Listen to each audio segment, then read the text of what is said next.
Welcome to Just 10 here at KingsGate Community Church, Peterborough. Today, J.John is speaking on the fourth commandment, you shall keep the Sabbath day holy or catch your breath.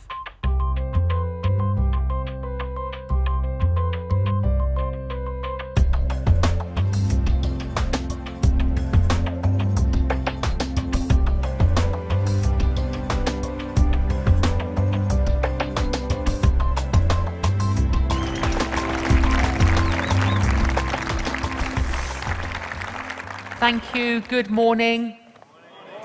Wonderful to have so many of you here at KingsGate in Peterborough, and great those of you that are tuned in on UCB around the nation, and anyone who's tuned in around the world, a very warm welcome to you. Please tweet me and tell me which country you're from or town. I'm Canon J.John, and I'd love to hear where you are and what you think of it. That's quite challenging, isn't it? It could be a good week or a depressing week. Well, we're looking at the 10 Commandments, and I'm really thrilled that Just 10 has recently been released. This is 14 years of thinking, dissecting, analyzing, unpacking what the 10 Commandments mean for us today. And can I encourage you to consider getting a copy, reinforcing the talks that you've heard, and maybe reading the ones that you haven't, and trying to apply them more to your life. So if you'd like to get a copy of this, you can go to just10.org. It's £10. That's just £1 per commandment, which isn't bad, actually, is it? The other day, my wife and I went and had 2 coffees and 2 croissants, and we hardly got any change from £10. So, we're looking at the 10 Commandments. We've already looked in reverse order at coveting, at lying, at stealing, adultery, honoring our parents, and murder, somewhere there. And now we're looking at the Sabbath. Would you agree that the pace of life is hectic? We talk of the peak or the rush hour. How often have you heard yourself or maybe others say, if only I had the time? There's never enough time. I don't know where the time goes. But how do you find the time? I'm hard pressed for time. I'll try and find the time. Is that the time already? My, how time flies. Could you fit in time? I'm short of time. Mustn't waste time, must we?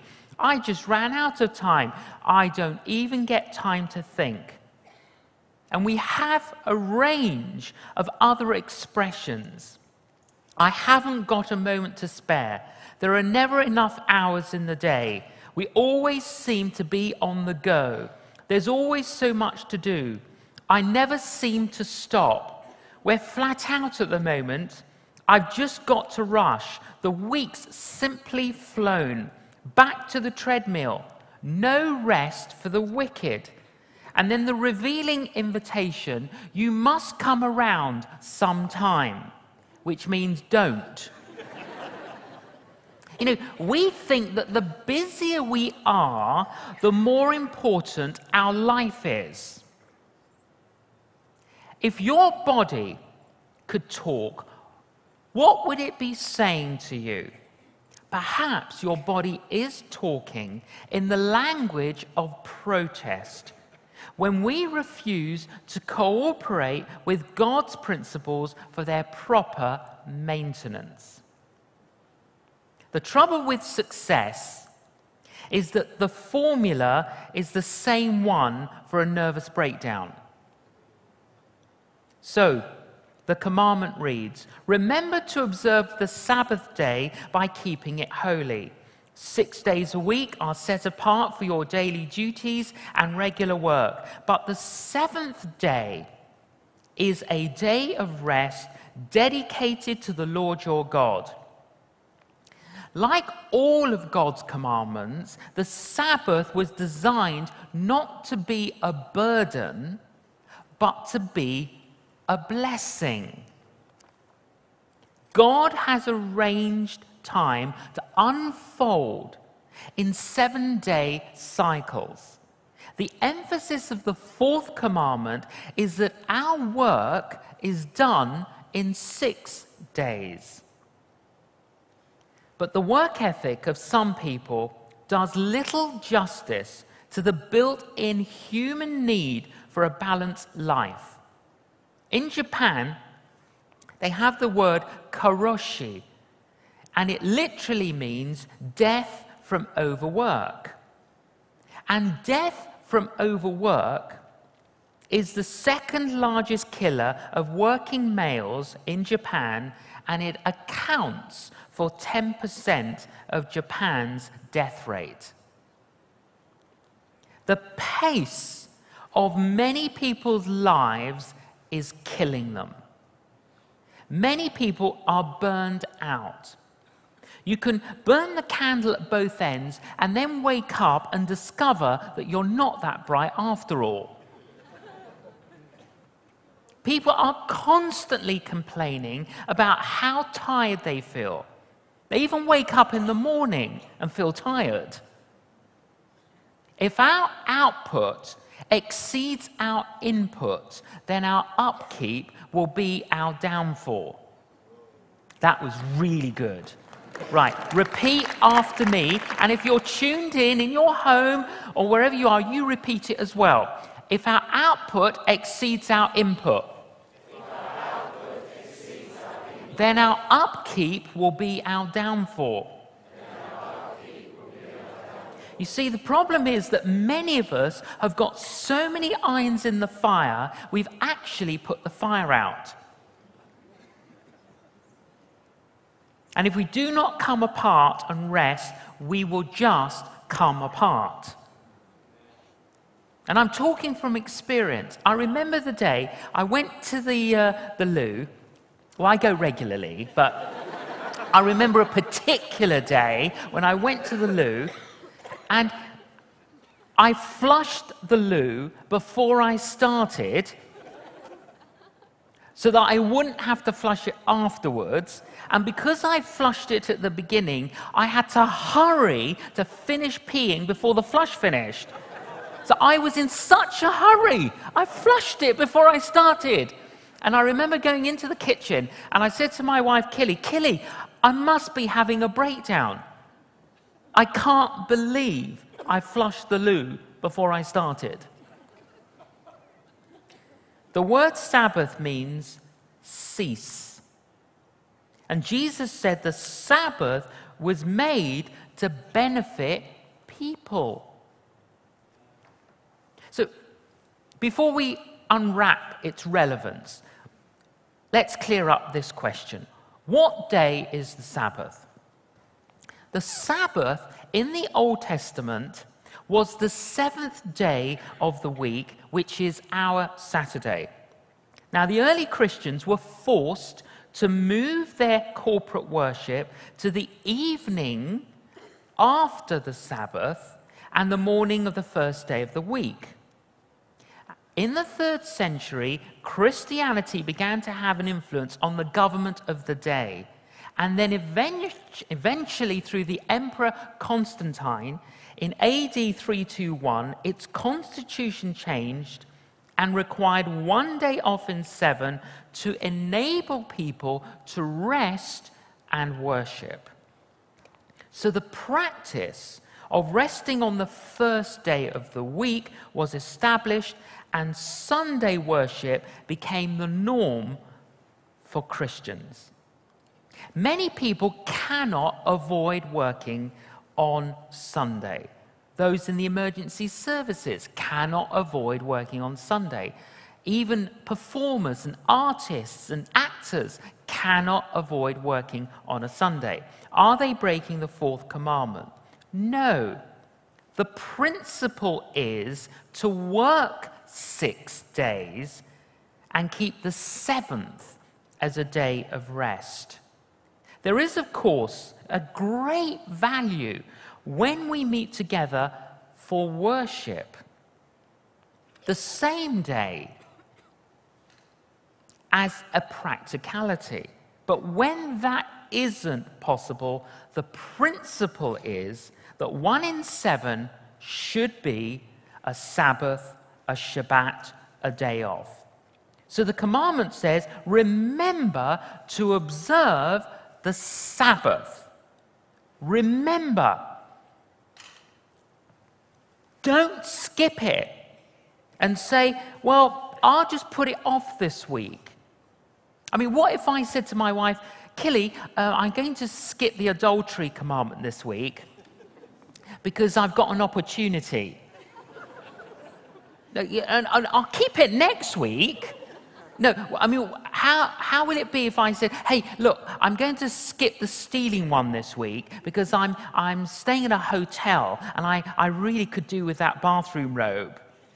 So I'm just going to nick that. And I'm a bit short on some coat hangers, so I'll nick a few of those. But I'll definitely keep the commandment next week. You see, that's not how it works. So we don't do it with lying. We don't do it with stealing. We don't do it with adultery. We don't do it with the Sabbath. Amen. You don't say, I'm going to skip it this week. And it's in the commandment. Remember to observe the Sabbath. How do we keep the Sabbath? By doing the things that God intended for our benefit, physically, emotionally, and spiritually. So how do we do that? Principle 1, the Sabbath is a day to rest my body. Principle 1, please repeat. The Sabbath is a day to rest my body. So the commandment says, on that day, no one in your household may do any kind of work. This includes you, your sons and your daughters, your servants and livestock. Did you notice that? This includes you, your sons and your daughters. You cannot make your children work on the Sabbath.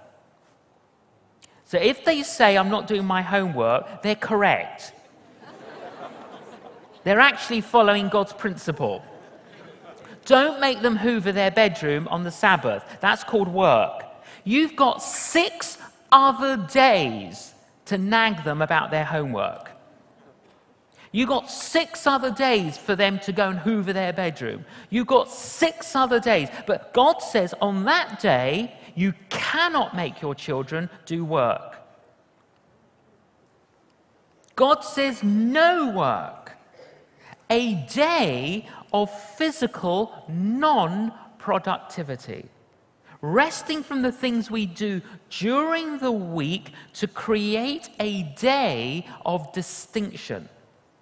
One doctor said, the periods of rest that I prescribe to my patients are often Sundays in arrears. Have you noticed how young children, hate to go to bed? But we know that unless they get their proper rest, they aren't going to be fit to live with the next day. Some of you haven't been taking a day off, and you aren't fit to live with. There was a very rich businessman who was disturbed to find a fisherman sitting beside his boat. Why aren't you out there fishing, he asked. The fisherman said, because I've caught enough fish for today. Why don't you catch more than you need? What would I do with them? You could earn more money and buy a better boat so that you could go deeper and catch more fish. You could purchase nylon nets, catch even more fish, and make more money. Soon you'd have a fleet of boats and be rich like me. Then the fisherman asked, then what would I do? You could sit down and enjoy life, said the businessman. The fisherman looked placidly out to sea and said, what do you think I'm doing now? The Sabbath is a day to rest our body. Principle 2, the Sabbath is a day to recharge my emotions. Principle 2, the Sabbath is a day to recharge my emotions. Chippy the budgie never saw it coming. Chippy, 1 second, was peacefully perched in his cage, and the next, He was sucked in, washed up, and blown over. And the problems began when Chippy's owner decided to clean Chippy's cage with a vacuum cleaner. So she put the nozzle in the cage. As she put it into the cage, the phone went. She turned round to pick up the phone. Poor Chippy got sucked in. I mean, oh no. Quickly switched off the vacuum cleaner, opened it, got the bag out, opened the bag, ruffled through, found Chippy, obviously deeply distressed, completely covered with debris and dirt and dust. What are we going to do? Ran to the bathroom, got the tap flowing, put Chippy under the tap to get all the dirt and debris off. Finished it, closed the tap, and realized that poor Chippy was shivering. What am I going to do now? Oh, well, did what any loving owner would do. No, they didn't put Chippy in the microwave. They got the blow dryer out and hot air in order to dry out Chippy. Chippy wasn't the same after that. Not the same at all. And a reporter heard about the incident and wanted to find out how Chippy was doing. The owner said, Chippy doesn't sing much anymore. He just sits and stares. It's not difficult to understand why, really. Sucked in, washed out, blown over. I don't know if you can relate to the experience of Chippy. Some of you are tired and you're tense and you're troubled. Complete the following sentences. I'm ready to throw in the towel. I'm at the end of my tether. I'm just a bundle of nerves. I'm falling apart. I'm at my wits' end. I feel like resigning from the human race. How do we recharge our emotions? Quietness.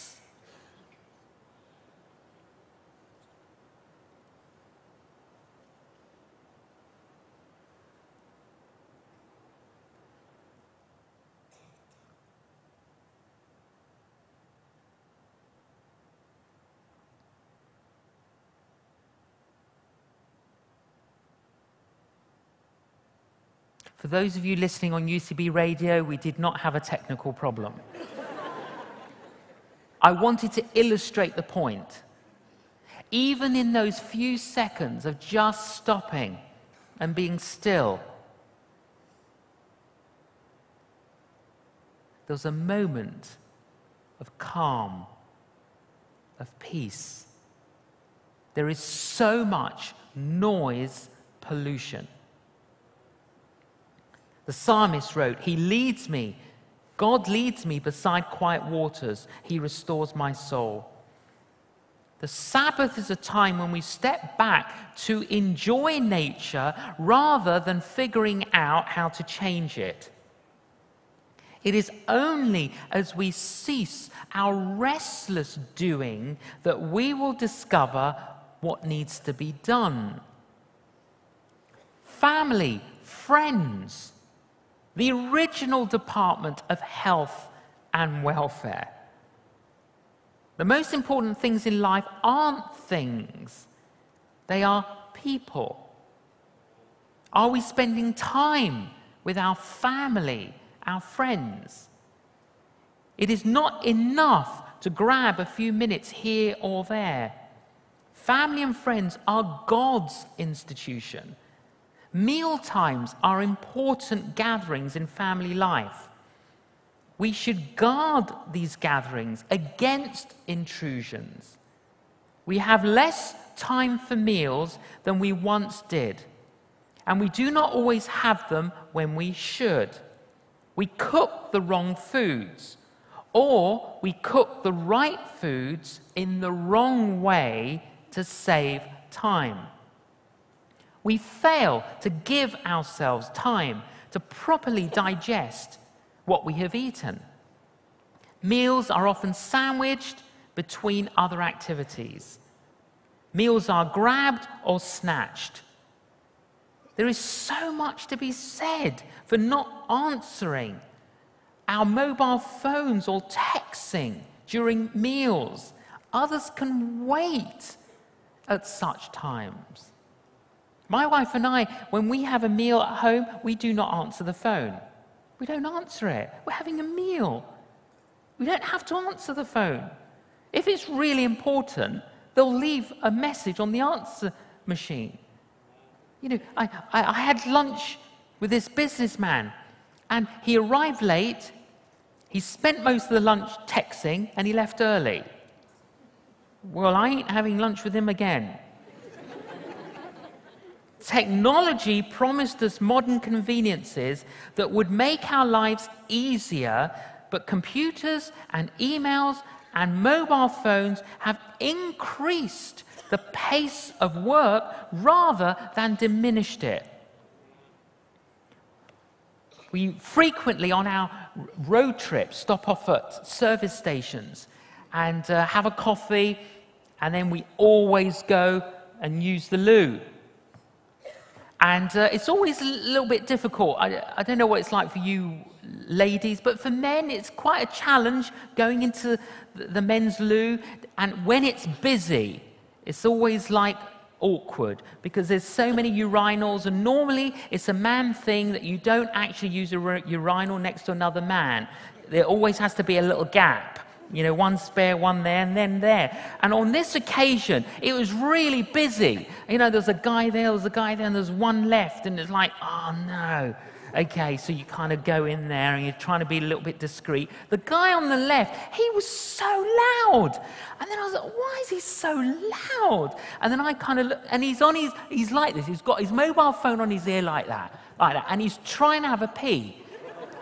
And he's really, you know how sometimes when you're on your mobile phone, you don't realize how loud you are. And I thought, I couldn't believe it. So I prayed, Lord, teach him a lesson. May his mobile phone fall into the urinal. This is a true story. My assistant was there with me. The moment I said, Amen, his mobile phone fell in the urinal. The guy was so stunned, he kept peeing on it. I tell you, prayer works. I thought, you know, what an idiot. I mean, why doesn't he just say, I'm sorry, I'll call you in 5 minutes? The word leisure is derived from the Latin word lycia, which means permission.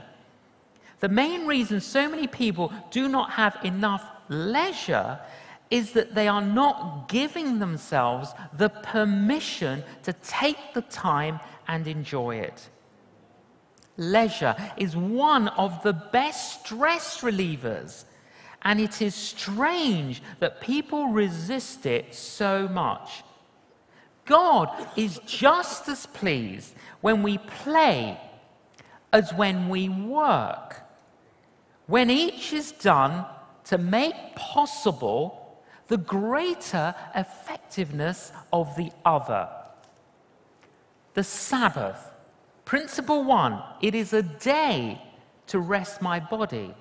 Principle 2, it is a day to recharge my emotions.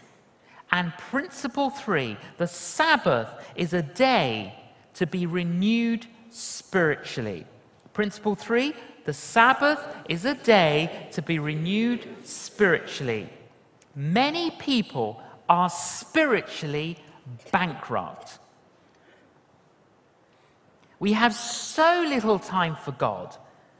Our lives are so full, and yet they are so empty. We have no room for God in our thoughts, in our schedules. When we keep the Sabbath day holy, we do not rest alone, because a holy God joins us. The Bible records, "Be still and know that I am God." Be still. Stop and know my presence. Worship renews our spirit as sleep renews our body. Sabbath is a time for being in the presence of a holy God and letting God shape our lives. So we stop working and we let God work in us. Does God have an opportunity to minister to you? When do you give him the time to do it? If not on the Sabbath, when? Sabbath is a day to tune into God. It is a day to gain spiritual focus. It is a day to enjoy God. We focus not only on our physical needs, not only on our emotional needs, but our spiritual needs. So the command says, keep the Sabbath day holy. Don't pursue your own interest on that day, but enjoy the Sabbath and speak of it with delight as the Lord's holy day. You know, the Bible's ever so practical. So keep the Sabbath day holy. Don't pursue your own interests on that day. In other words, don't turn a God day into a golf day. There's nothing wrong with golf. We're not saying there's anything wrong with golf. Don't abdicate your responsibilities to your spouse and to your children because of a personal interest. There was a rabbi who absolutely was passionate about golf, woke up and it was the Sabbath, the Jewish Sabbath. He opened the curtains. Oh, what a gorgeous day. This is the perfect golf day. And he thought, I know what I'll do. I'll go and have a quick round of golf, get back, shower, get to the synagogue. Nobody will know. So he's out having a great time, really enjoying it. The angels go to God and they say, Lord, Lord, look down, the rabbi, he's playing golf, it's the Sabbath. The Lord looks down, yeah, I can see him. Teach him a lesson. So at the next hole, the rabbi gets a hole in one. So the angels are a little bit confused. Lord, we thought you were going to teach him a lesson. And he said, well, I have. They said, well, what do you mean? And the Lord said, well, who can he tell? You know, the point is this, golf is good. It's fine to relax, but we need to learn that what's the actual purpose of a Sabbath? Is it about me going off and doing my own thing? Give God the first part of the first day of every week as a reminder to say, you are first in my life. Many people worship their work. They work at their play, and they play at their worship. That was really good. I will repeat it because it was so good. Many people worship their work. They work at their play, and they play at their worship. A mother went into her son's bedroom and says, get up, we're going to go to church. And the son said, Mum, don't need to go to church because I've seen the religious service on television. So she said, all right, son, later on today, when we all have Sunday lunch, you can watch the McDonald's advert. Now, I know many of you, even as I'm speaking, you're tuned in. You might be watching this on television. Yeah, that's great. That's on top of being part of a community that is tangible and real. So it's on top of that.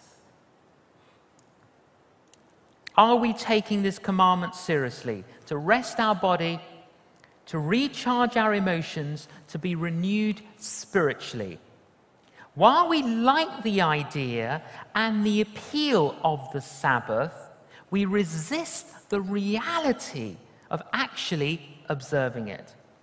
But ignoring the Sabbath carries a heavy physical and psychological, emotional and spiritual price tag, and one that increases along with the modern pace of life. Unless we change, there will come a time when it will be too late to do so. Too late? because others will have already suffered too much as a result of our obsessive haste.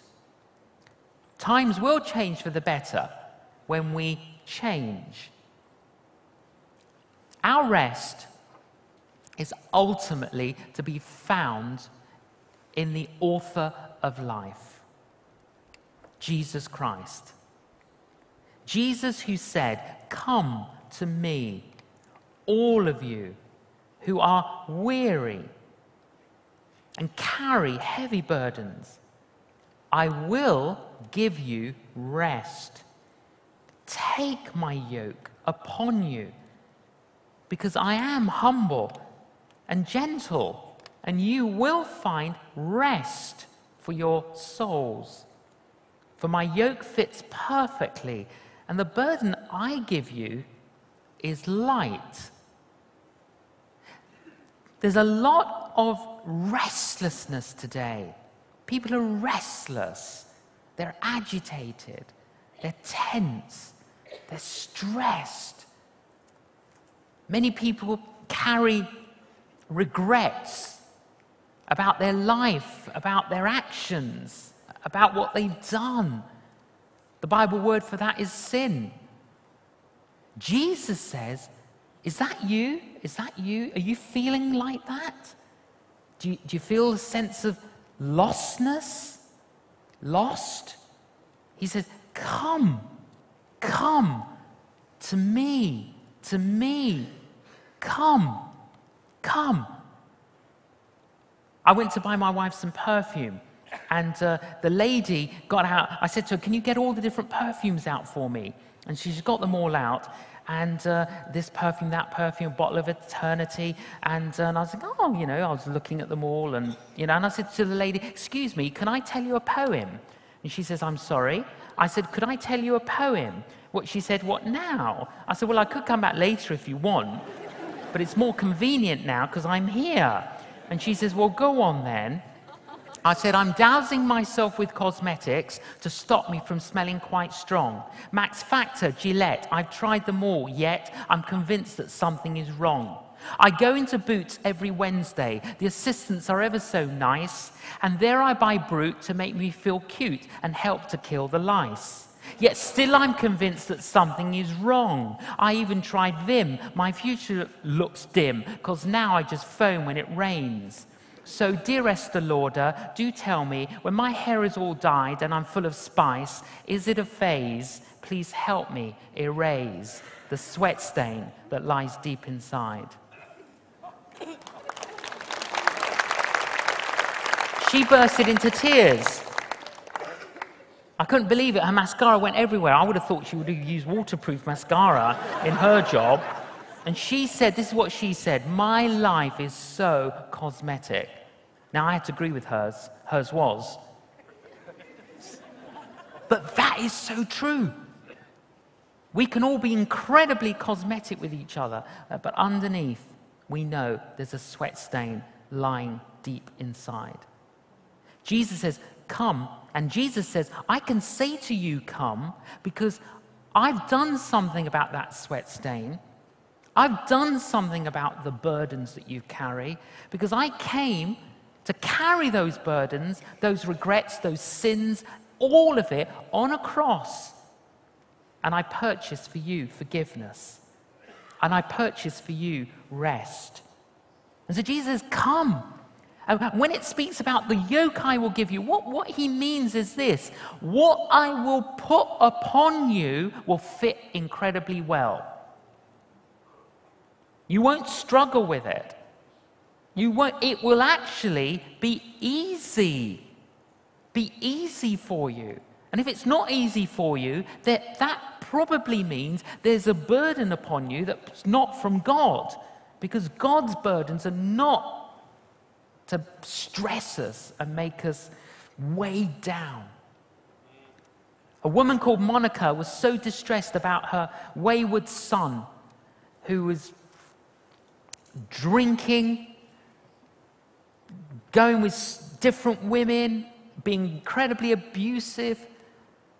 He goes off to university, and all she does is pray that God will get his attention. And that son woke up, came to his senses. That son, his name was Augustine. St. Augustine wrote these words, "Our hearts are restless until they find their rest in you, Jesus Christ." You see, many of us have to find our rest in the author of life before we can rest on the Sabbath. And if you don't have that peace with God, that rest with God, that connection with him, then have that connection, get that connection today. Open your heart to him, receive him. Are you breaking this commandment? Are you a workaholic? Has that damaged you and your family life? Do you feel like you're ready to throw in the towel? Do you feel like you're at the end of your tether? Do you feel like you're a bundle of nerves? Do you feel like you're falling apart? Are you at your wit's end? Do you feel like resigning from the human race? What is the condition of your body and your mind? What is the condition of your soul? Do you need to come to Jesus and get his peace, his presence, his power into your life? Are you spiritually bankrupt? If you are, come to Jesus.